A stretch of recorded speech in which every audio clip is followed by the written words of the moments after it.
యుతనేషియా, mercy killing. సింపుల్గా చెప్పాలంటే కారుణ్య హత్య.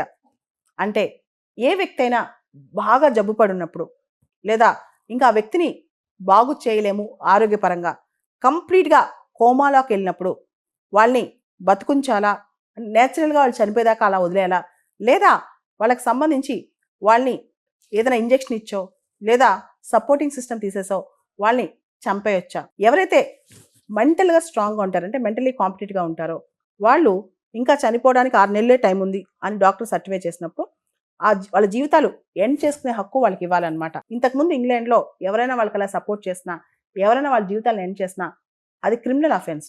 అది విక్టోరియన్ ఎరా లాస్ ఉండేవి అనమాట ఇంగ్లాండ్లో. ఇప్పుడు అలా కాదు. ప్రోగ్రెసివ్గా థింక్ చేసి ఎవరైనా టర్మినల్లీ ఇల్ పేషెంట్స్ ఉన్నప్పుడు వాళ్ళు చనిపోవడానికి వెసులుబాటు కల్పిస్తున్నారనమాట. అయితే పేషెంట్సే ఫ్యాటల్ డ్రగ్స్ వాళ్ళే తీసుకోవాలి. ఎవరైనా సపోర్ట్ సిస్టమ్ ఉంటుంది కానీ ఆ ఇంజెక్షన్ కానీ ఆ డ్రగ్ కానీ డాక్టర్స్ వేయరు. పేషెంట్సే తీసుకునే శక్తి వాళ్ళకు ఉండాలన్నమాట.